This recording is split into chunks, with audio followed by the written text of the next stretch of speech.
ഫവാസ് നമസ്കാരം. നമസ്കാരം. കായംകുളം കൊച്ചുണ്ണി എന്ന് കേട്ട് കഴിഞ്ഞാൽ ഫവാസിന് ഇപ്പോൾ കായംകുളത്ത് പ്രവർത്തിക്കുന്ന ഏതെങ്കിലും സാമൂഹ്യ സംഘടനയുടെ നേതാവായ ഒരു കൊച്ചുണ്ണിയോ അല്ല എന്നുണ്ടെങ്കിൽ ഏതെങ്കിലും ജീവകാരുണ്യ പ്രവർത്തകനായ കൊച്ചുണ്ണിയോ ആയിരിക്കില്ലല്ലോ ആദ്യം ഓർമ്മ വരിക. ഒരു കള്ളൻ കൊച്ചുണ്ണിയാണ് ആദ്യം നമുക്ക് വരുന്ന. കായംകുളം കൊച്ചുണ്ണി എന്ന വിഖ്യാതനായ കേരളത്തിലെ നന്മ നിറഞ്ഞ കള്ളനെയാണ് നമുക്ക് ഓർമ്മ വരിക. അത്തരമൊരു കഥ കേരളത്തിൽ ഇന്നും പ്രാബല്യത്തിലുണ്ട്.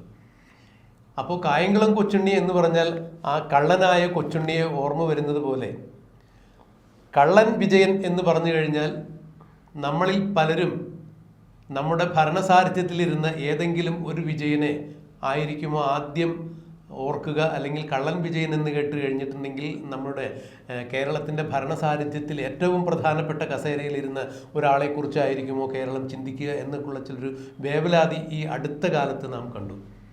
വളച്ചുകെട്ടില്ലാതെ പറയാം, CPM-ൻ്റെ മുഖപത്രമായ ദേശാഭിമാനിയിൽ ഈ കഴിഞ്ഞ ഞായറാഴ്ച സൺഡേ സപ്ലിമെൻ്റ് വാരാന്ത്യ പതിപ്പ് ആയി പ്രസിദ്ധീകരിക്കാൻ ഉദ്ദേശിച്ചിരുന്നത് VS അച്യുതാനന്ദൻ്റെ, കേരളം കണ്ട എക്കാലത്തെയും മുതിർന്ന ആദർശധീരനായ കമ്മ്യൂണിസ്റ്റുകാരൻ, കേരളത്തിൻ്റെ മുഖ്യമന്ത്രിയായിരുന്ന VS അച്യുതാനന്ദൻ. ജനാധിപത്യ മര്യാദകളിലും കമ്മ്യൂണിസ്റ്റ് ആദർശങ്ങളിലും ഒരു കാരണവശാലും വെള്ളം ചേർക്കാതെ ചെങ്കൊടിയെ മാറോട് ചേർത്തുകൊണ്ട് നെഞ്ചോട് ചേർത്തുകൊണ്ട് കേരള ജനതയെ നയിച്ച നേതാവ്. അദ്ദേഹത്തിൻ്റെ അനുസ്മരണ ദിനം ഇന്നാണ്. ഈ ദിവസത്തിന് മുമ്പായി കൊണ്ട് ഇറങ്ങിയ വാരാന്ത്യ പതിപ്പിൽ, അതായത് ഞായറാഴ്ച വാരാന്ത്യ പതിപ്പിൽ ഇന്നും മുഴങ്ങുന്നു ആ കടലിരമ്പം എന്ന തലക്കെട്ടോടുകൂടി ഒരു സചിത്ര ലേഖനം, മുഴുനീള ലേഖനം VS-നെ കുറിച്ചുണ്ടായിരുന്നു. അദ്ദേഹത്തിൻ്റെ പ്രസ് സെക്രട്ടറി തന്നെയാണ് KV സുധാകരനാണ് ആ ലേഖനം കൊടുത്തത്.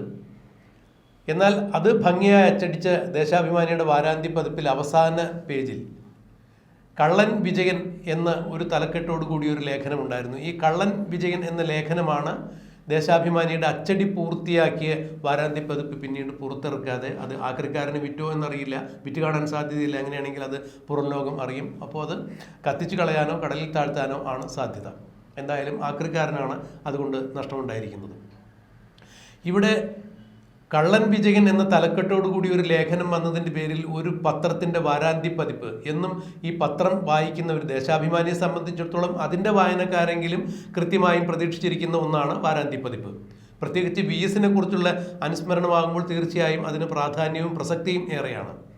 എന്നാൽ അത് കള്ളൻ വിജയൻ എന്നുള്ളൊരു തലക്കെട്ടോടു കൂടിയ ലേഖനം അടങ്ങിയതിൻ്റെ പേരിൽ അച്ചടി പൂർത്തിയാക്കിയ വാരാന്ത്യ പതിപ്പ് പ്രസിദ്ധീകരിച്ചില്ല, വിതരണം ചെയ്തില്ല എന്ന് പറയുമ്പോൾ എത്രത്തോളമാണ് ഒരു കള്ളൻ വിജയൻ ലേഖനം പല ആളുകൾക്കും അസ്വാരസ്യങ്ങൾ ഉണ്ടാക്കിയത് എന്നുള്ളത് എടുത്തു പറയേണ്ട വസ്തുതയാണ്. ഇവിടെ ദേശാഭിമാനിയുടെ റെസിഡൻറ്റ് എഡിറ്ററായ ശബരിമല അയ്യപ്പൻ, പ്രളയകാലത്ത് കന്യായ്യപ്പന്മാർ ശബരിമലയിൽ എത്താതിരുന്നതിൻ്റെ പേരിൽ വ്യവസ്ഥ പ്രകാരം വാക്കുപാലിക്കാൻ വേണ്ടി മാളികപ്പുറത്തെ കല്യാണം കഴിച്ചു. അങ്ങനെ അയ്യപ്പനെ കൊണ്ട് മാളികപ്പുറത്തമ്മയെ കല്യാണം കഴിപ്പിച്ച കമ്മ്യൂണിസ്റ്റ് പ്രസ്ഥാനത്തിലെ യുവ കേസരി, യുവരക്തം എന്നൊക്കെ വിശേഷിപ്പിക്കപ്പെടുന്ന ദേശാഭിമാനിയുടെ റെസിഡൻറ്റ് എഡിറ്റർ സ്വരാജാണ് ഇത്തരം കാര്യങ്ങൾ സാമൂഹ്യ മാധ്യമത്തിൽ വെളിപ്പെടുത്തിയത്. അദ്ദേഹം പറഞ്ഞത്, ഇങ്ങനെയൊരു ലേഖനം ഞാൻ കണ്ടിട്ടില്ല, അടിക്കാത്തൊരു ലേഖനത്തെക്കുറിച്ച് നിങ്ങൾക്ക് എവിടെ നിന്ന് വിവരം കിട്ടി എന്നുള്ളതാണ് ചോദിച്ചത്. എന്നാൽ ദേശാഭിമാനിയുടെ വെബ്സൈറ്റിൽ ഈ കാര്യങ്ങൾ വിവാദമാകുന്നതിന് മുമ്പ് ഈ ലേഖനം അടങ്ങിയ ദേശാഭിമാനിയുടെ വാരാന്ത്യ പതിപ്പിൻ്റെ PDF ഉണ്ടായിരുന്നു. പിന്നീട് അത് അവർ പിൻവലിക്കുകയും ചെയ്തു. പക്ഷേ ഇപ്പോൾ TC രാജേഷ് എന്ന് പറയുന്ന ഈ കള്ളൻ വിജയൻ എന്ന ലേഖനം എഴുതിയ ആൾ, അദ്ദേഹം തൻ്റെ FB പേജിൽ അത് പങ്കുവച്ചിരിക്കുന്നു എന്നുള്ളത് എടുത്തു പറയേണ്ട വസ്തുത. ഇപ്പോഴെങ്കിലും സ്വരാജിന് സത്യം മനസ്സിലായി കാണുമല്ലോ, അല്ലെങ്കിൽ സ്വരാജ് പറഞ്ഞ കള്ളം ജനം തിരിച്ചറിഞ്ഞല്ലോ എന്നുള്ളത് ആശ്വസിക്കാം. ഇവിടെ ആരെയാണ് ഈ നേതാക്കന്മാർ ഭയക്കുന്നത്? ഒരു കള്ളൻ വിജയൻ എന്നുള്ള ലേഖനം വന്നു കഴിഞ്ഞാൽ തൻ്റെ പ്രതിച്ഛായയ്ക്ക് മങ്ങലേൽക്കും എന്ന് ഏതെങ്കിലും വിജയന്മാർ ധരിക്കുന്നുണ്ടെങ്കിൽ അവരുടെ പ്രതിച്ഛായയ്ക്ക് പിന്നെ എന്ത് ഈടുവയ്പ്പാണുള്ളത്, എന്ത് ബലമാണുള്ളത്? VS അച്യുതാനന്ദൻ എന്ന മൺമറഞ്ഞ നേതാവിനെ ഇപ്പോഴും ഭയം, ഉൾക്കിടലത്തോടു കൂടി തന്നെയാണ് പലരും അനുസ്മരിക്കുന്നത്. VS എന്ന പേര് കേട്ടാൽ ഞങ്ങളെല്ലാം പിന്നെ 1000 കാതം പിറകിലായിരിക്കും VS-ൻ്റെ എന്നുള്ള ധാരണ ഇപ്പോഴും പല കമ്മ്യൂണിസ്റ്റ് നേതാക്കന്മാർക്കുണ്ട് എന്ന് വേണം മനസ്സിലാക്കാൻ. എങ്ങനെയാണ് ഒരു മാധ്യമപ്രവർത്തകൻ എന്ന രീതിയിൽ ഫവാസ് ഇത്തരം സംഭവ വികാസങ്ങളെ വിലയിരുത്തുന്നത്? ജീവിച്ചിരിക്കുന്ന VS-നേക്കാൾ മരിച്ചുപോയ VS-നെയാണ് കമ്മ്യൂണിസ്റ്റ് പാർട്ടികളെ ഏകാധിപതികൾ ഇപ്പോഴും ഭയക്കുന്നത് എന്നുള്ള കാര്യമാണ് എനിക്ക് തോന്നിയിട്ടുള്ളത്. കാരണം ഈ പറഞ്ഞ പോലെ കൃത്യമായി എല്ലാ വിജയനും ഈ പറഞ്ഞ പോലെ പിണറായി വിജയനാണെന്ന് വിശ്വസിക്കുന്നതിന് അപ്പോൾ ഈ പറഞ്ഞ പോലെ ആരെങ്കിലും ഒരാളെ പേര് പറഞ്ഞാൽ ഇപ്പോൾ ഏതെങ്കിലും ഫവാസ് ഒരു കൊലയാളിയാണ് കുറ്റവാളിയാണെന്ന് അതല്ല ഞാൻ തന്നെയാണെന്ന് സ്വയം വിശ്വസിക്കുന്ന ആവശ്യം എനിക്കില്ലല്ലോ. അപ്പോൾ അതേ പറഞ്ഞ പോലെ ഒരു കള്ളൻ വിജയൻ എന്ന് പറഞ്ഞ ഒരാളുണ്ട് എന്നുണ്ടെങ്കിൽ എല്ലാം താൻ തന്നെയാണെന്ന് വിശ്വസിക്കുന്ന മുൻ മുഖ്യമന്ത്രി, നിലവിലെ പ്രതിപക്ഷ നേതാവും അദ്ദേഹത്തിൻ്റെ ചൊൽപ്പടിക്ക് വേണ്ടിയിട്ടാണ് സാധനം എഡിറ്റ് ചെയ്തത്. എന്നിട്ട് അതിനുവേണ്ടി സുരാജ് പറഞ്ഞ ഒരു ക്യാപ്സൂള് അത്തരത്തിലുള്ള സാധനം എഴുതിയിട്ടേ ഇല്ല എന്നാണ് അദ്ദേഹം പറഞ്ഞത്. ഇങ്ങനെ സാധനങ്ങൾ ആരും എഴുതിയിട്ടില്ല. പത്രം സാങ്കേതിക കാരണങ്ങൾ കൊണ്ട് പത്രം അച്ചടിച്ചിട്ടില്ല എന്ന് പറയുന്നു. സാങ്കേതിക കാര്യങ്ങളും പത്രം അച്ചടിച്ചിട്ടുമില്ല, ഇങ്ങനെ ഒരു ലേഖനം ഞങ്ങൾ ആരും എഴുതിയിട്ടുമില്ല, എഴുതിയിൽ കൊടുത്തിട്ടുമില്ല എന്ന് അദ്ദേഹം പറഞ്ഞത്. കൊടുത്ത സാധനമൊക്കെ അവരപ്പം തന്നെ മുക്കി വെബ്സൈറ്റിൽ നിന്ന്. എന്തായാലും പിന്നീട് അതിന് തെളിവൊന്നും ഇല്ലാണ്ടായി. പക്ഷേ എന്നിരുന്നാൽ പോലും കുറച്ച് ആൾക്കാർ അതിന് മുമ്പേ സാധനം ഡൗൺലോഡ് ചെയ്ത് വെച്ചായിരുന്നു. അതായിരുന്നു അപ്പോൾ ചർച്ചാ വിഷയമായത്. കാരണം കള്ളൻ വിജയ് എന്നുള്ള സാധനം ഉണ്ടായതുകൊണ്ടാണ് സാധനം മുക്കിയതെന്ന് പറയുന്നു. മാത്രമല്ല പിന്നീട് തിങ്കളാഴ്ച ഇറക്കിയ സപ്ലിമെൻ്റ് ഞാൻ വായിച്ചപ്പം അതിൽ പറഞ്ഞ പോലെ ബാക്കി എല്ലാ ലേഖനവും അതേപോലെ തന്നെയുണ്ട്. ലാസ്റ്റത്തെ ലേഖനം മാത്രം അവരത് കള്ളൻ വിജയ് എന്നുള്ള സാധനം അവർ ഡിലീറ്റ് ചെയ്യുന്നു. പിന്നീട് ഇപ്പം ഇന്നലെ ഈ പറഞ്ഞ പോലെ TC രാജേഷ് എന്നുള്ള പേര് വന്നു. അപ്പം ലേഖകനെ എഴുതിയ ആൾ, കള്ളൻ വിജയ് എന്നുള്ള ലേഖനം എഴുതിയ ആൾ അതേ സാധനം തന്നെ ദേശാഭിമാനിയെ കൊടുത്തില്ല. അപ്പോൾ അദ്ദേഹത്തിൻ്റെ സോഷ്യൽ മീഡിയയിലൂടെ ഈ സാധനം ഇടുന്നു. അതൊന്ന് ന്യൂസ് മുഖ്യധാരാ മാധ്യമങ്ങളെല്ലാം ഏറ്റെടുക്കുന്നു. അപ്പം എന്തിനാണ് CPM ഈ ഭയക്കുന്നത് എന്നുള്ള സാധനമുണ്ട്. ഈ പറഞ്ഞ പോലെ പിണറായി വിജയന് വേണ്ടിയിട്ട് പാർട്ടിയുടെ പത്രവും എല്ലാം അദ്ദേഹത്തിൻ്റെ കീഴിലാണെന്ന് നമുക്ക് എല്ലാവർക്കും അറിയാവുന്ന കാര്യമാണ്. പക്ഷേ ഇത്രത്തോളം പിണറായി വിജയനെ ഭയക്കേണ്ടതുണ്ടോ എന്നുള്ള സാധനം, ഏതെങ്കിലും വിജയനെ പറഞ്ഞു കഴിഞ്ഞാൽ എല്ലാ വിജയനും താൻ തന്നെയാണ്, ഏതെങ്കിലും ഒരു കള്ളൻ്റെ പേരെടുത്ത് പറഞ്ഞാൽ ഈ പറഞ്ഞ പോലെ എല്ലാ കള്ളനും താൻ തന്നെയാണെന്ന് സ്വയം വിശ്വസിക്കുമ്പോഴാണ് ഇത്തരത്തിലുള്ള പ്രശ്നങ്ങളെല്ലാം വരുന്നത്. ഇവിടെ മറ്റൊരു കാര്യം കൂടി നമ്മൾ ചേർത്ത് വായിക്കേണ്ടതുണ്ട് ഫവാസ്. കാരണം ദേശാഭിമാനിയുടെ ചീഫ് എഡിറ്ററായിട്ടുള്ള പുത്തിലത്ത് ദിനേശൻ ഈ അടുത്ത കാലത്ത് പിണറായി വിജയനെതിരെ എന്ന് തോന്നുന്ന തരത്തിൽ പല പരാമർശങ്ങളും നടത്തിയിട്ടുണ്ട്. അതായത് LDFിൽ തികച്ചും ഒരു മാറ്റം ആവശ്യമാണ്, മാറേണ്ടവർ മാറണം, നീക്കം ചെയ്യേണ്ടവർ നീക്കം ചെയ്യണം എന്നുള്ള തരത്തിലുള്ള അഭിപ്രായ പ്രകടനങ്ങൾ അദ്ദേഹം നടത്തിയിട്ടുണ്ട്. MA ബേബിയും അതുപോലുള്ള തലമുതിർന്ന പല നേതാക്കന്മാരും പിണറായി വിജയന് എതിരെയാണ് എന്ന തരത്തിലൊരു അച്ചുതണ്ട് രൂപം കൊള്ളുന്ന സമയത്താണ് പിണറായി വിജയൻ്റെ വിശ്വസ്തൻ എന്നറിയപ്പെട്ടിരുന്ന ദേശാഭിമാനിയുടെ ചീഫ് എഡിറ്റർ കൂടിയായ പുത്തലത്ത് ദിനേശൻ്റെ ഭാഗത്തു നിന്നും ഇത്തരം ചില പരാമർശങ്ങൾ ഉണ്ടാകുന്നത്. ഈ പുത്തലത്ത് ദിനേശൻ അറിയാതെ ദേശാഭിമാനിയിൽ ഇത്തരം ഒരു ലേഖനം വരിക എന്ന് പറഞ്ഞാൽ അത് അസ്വാഭാവികം തന്നെയാണ്. മാത്രമല്ല റെസിഡൻ്റ് എഡിറ്ററായ സ്വരാജ് ഇത്തരം ലേഖനം കണ്ടിട്ടില്ല എന്ന് പറഞ്ഞാൽ റെസിഡൻ്റ് എഡിറ്റർ ചിലപ്പോൾ എല്ലാ ദിവസവും ദേശാഭിമാനിയായി ദൈനംദിന പ്രവർത്തനങ്ങളിൽ ബന്ധപ്പെട്ടുകൊള്ളണം എന്നില്ല. അങ്ങനെ വേണം എന്നുള്ളതാണ് അതിൻ്റെ നിബന്ധന. അപ്പോൾ എന്തായാലും ദേശാഭിമാനിയുടെ എഡിറ്റോറിയൽ ബോർഡിൽ ഇരിക്കുന്ന ആളുകൾ അറിയാതെ ഇത്തരം കാര്യങ്ങൾ ഒരു കാരണവശാലും നടക്കില്ല. പത്രം പ്രിൻറ്റിങ്ങിന് പോകില്ല. അപ്പോൾ പ്രിൻറ്റിങ്ങിന് ഇത് പോയിട്ടുണ്ടെങ്കിൽ തീർച്ചയായും ഇത്തരം ആളുകൾക്ക് ഇത് അറിവുള്ളത് തന്നെയാണ്. ഒരുപക്ഷെ പിണറായി വിജയൻ ഇത് അച്ചടിച്ച് വന്നതിന് ശേഷമായിരിക്കും അദ്ദേഹത്തിനോട് അടുപ്പമുള്ള ആളുകൾ ഈ ലേഖനം അദ്ദേഹത്തിന് അയച്ചു കൊടുത്ത് കാണാൻ സാധ്യത. ആ വിവരം അറിഞ്ഞപ്പോൾ തന്നെ അത് പ്രസിദ്ധീകരിക്കേണ്ട എന്ന രീതിയിലുള്ള തീരുമാനം എടുക്കാനും കാരണം അതുതന്നെയാണ്. ആവിഷ്കാര സ്വാതന്ത്ര്യത്തിന് വേണ്ടി മുറവിളി കൂട്ടുന്ന ഇവർ ശബരിമലയിൽ സ്ത്രീ പ്രവേശനം നടന്നില്ല എന്നുണ്ടെങ്കിൽ മലയാളത്തിലെ സ്ത്രീകൾക്ക് ആർക്കും സമത്വം ഉണ്ടാകില്ല എന്നുള്ളൊരു ധാരണയോടുകൂടി സുപ്രീം കോടതിയുടെ വിധിയുടെ മറ പിടിച്ചുകൊണ്ട്, അല്ലെങ്കിൽ സുപ്രീം കോടതിയെ ശബരിമലയിലെ യഥാർത്ഥ വസ്തുതകൾ ധരിപ്പിക്കുന്നതിൽ നിന്നും മാറി നിന്നുകൊണ്ട് ദേവസ്വം ബോർഡിനെ കൊണ്ട് തെറ്റായ രീതിയിൽ അഫിഡാവിറ്റ് അവിടെ കുടിപ്പിച്ച് സ്ത്രീ പ്രവേശനം ശബരിമലയിലാകാം എന്ന രീതിയിൽ തുല്യ നീതി വേണം, സ്ത്രീക്കും പുരുഷനും ലിംഗഭേദമില്ലാതെ ആരാധനയ്ക്ക് സ്വാതന്ത്ര്യം ഉണ്ട് എന്ന് സുപ്രീം കോടതിയിൽ നിന്നൊരു വിധി സമ്പാദിക്കും. ആ വിധിയുടെ മറവിൽ രായ്ക്ക് രായ്മാനം പോലീസിൻ്റെ യൂണിഫോം ഇടിവെച്ചുകൊണ്ട് ശബരിമലയുടെ ആചാരാനുഷ്ഠാനങ്ങൾക്ക് വിരുദ്ധമായി അവിടെ കൊണ്ടുപോയി സ്ത്രീകളെ തൊഴുവിപ്പിക്കുകയും ആ സ്ത്രീകൾ അന്നേ വരെ ശബരിമലയിലോ അല്ലെങ്കിൽ മറ്റേതെങ്കിലും ക്ഷേത്രങ്ങളിലോ തൊഴുതതായി നമുക്ക് ആർക്കും അറിയില്ല. അതിനുശേഷവും അവർ ഏതെങ്കിലും സ്ഥലത്തിൽ ആരാധന നടത്തിയതായി നമുക്കറിയില്ല. അവർ വിശ്വാസികളാണോ എന്നുള്ളതറിയില്ല. അപ്പോൾ സ്ത്രീ പ്രവേശം, സ്ത്രീ സമത്വം എന്നൊക്കെ പറഞ്ഞ് ഇത്തരം കാര്യങ്ങൾക്ക് മനുഷ്യമതിൽ വരെ കെട്ടുകയും ഒച്ചപ്പാടുണ്ടാക്കുകയും സ്ത്രീ സമത്വത്തിന് വേണ്ടി വാദിക്കുകയും ആവിഷ്കാര സ്വാതന്ത്ര്യത്തിന് വേണ്ടി നിലകൊള്ളുകയും ഒക്കെ ചെയ്യുന്ന ആളുകൾ കള്ളൻ വിജയൻ എന്നൊരു ലേഖനത്തിൻ്റെ ആവിഷ്കാര സ്വാതന്ത്ര്യത്തെ എങ്ങനെയാണ് തെറ്റിദ്ധരിക്കുക? അങ്ങനെയാണെങ്കിൽ ഈ TC രാജേഷ് എന്ന് പറഞ്ഞ അദ്ദേഹത്തിൻ്റെ ആവിഷ്കാര സ്വാതന്ത്ര്യത്തെ ഇവരെന്തിനാണ് കുഴിച്ചുമൂടിയത്?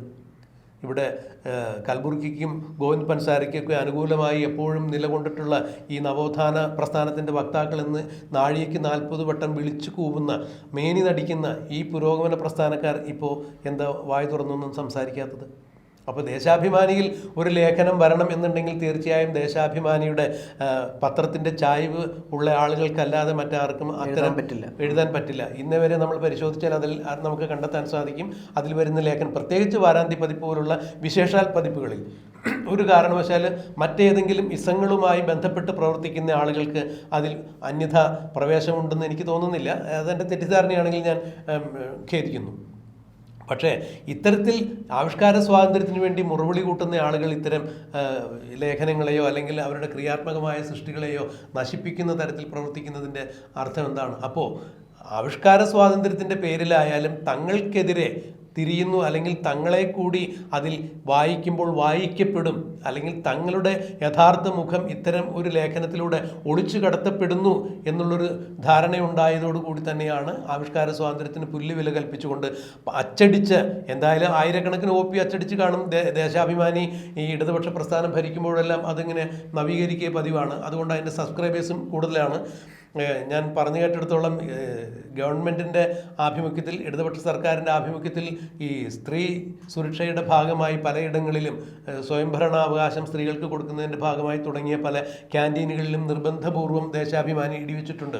അതായത് അവർ വരിക്കാരായി ചേർത്തിട്ടുണ്ട്. അങ്ങനെയുള്ള ഇടങ്ങളിലേക്ക് എന്തായാലും ഇത് എത്തിക്കേണ്ടി വരുമല്ലോ. അപ്പോൾ എന്തായാലും ആയിരക്കണക്കിന് കോപ്പി അടിച്ചിട്ടുണ്ടെന്നുള്ളത് ഉറപ്പാണ്. ഈ ആയിരക്കണക്കിന് കോപ്പി അടിച്ചത് നിഷ്കരണം നശിപ്പിച്ച് കളഞ്ഞുകൊണ്ട് എന്ത് തരത്തിലുള്ള മാധ്യമ ധർമ്മമാണ് ഇവർ പുലർത്തുന്നത്, എന്ത് തരത്തിലുള്ള ആവിഷ്കാര സ്വാതന്ത്ര്യമാണ് ഇവർ അതിനുവേണ്ടി നിലകൊള്ളുന്നു എന്നൊക്കെ പറയുന്നത് നമുക്കൊരിക്കലും മനസ്സിലാക്കാൻ കഴിയുന്നില്ല. ഇവിടെ ഒന്നേ ഉള്ളൂ, VS-നെ വിശുദ്ധീകരിച്ചുകൊണ്ട് VS ആണ് കേരളത്തിലെ ഏറ്റവും വിപ്ലവ പ്രസ്ഥാനത്തിൻ്റെ രജതതാരകം, രക്തസൂര്യൻ എന്നൊക്കെ വിശേഷിപ്പിച്ചുകൊണ്ട് ആ കടലിരമ്പം ഇപ്പോഴും മുഴങ്ങുന്നു എന്ന് പറയുമ്പോൾ ആ VS എന്ന യോദ്ധാവിൻ്റെ, സമരനായകൻ്റെ, രാഷ്ട്രീയ സഖാവിൻ്റെ ആ ഓർമ്മകളുടെ കടലിരമ്പം പല ആളുകൾക്കും അത് അസ്വാരസ്യങ്ങൾ ഉളവാക്കുന്നു. അതിന് തൊട്ട് ചേർത്ത് വെച്ചുകൊണ്ട് കള്ളൻ വിജയൻ എന്നൊരു വിശേഷണം കൂടി വരുമ്പോൾ VS-ൻ്റെ മുന്നിൽ തീർത്തും കടുകുമണിയേക്കാൾ ചെറുതാവുന്നൊരു വ്യക്തിത്വത്തിലേക്ക് താൻ ചുരുക്കപ്പെടും എന്ന് പലർക്കും തോന്നിയതിനാൽ തന്നെയാണ് ദേശാഭിമാനിയുടെ ഈ വാരാന്ത്യപ്പതിപ്പ് അവർ തമസ്കരിച്ചത് എന്നുള്ളതിന് യാതൊരു സംശയവും വേണ്ട.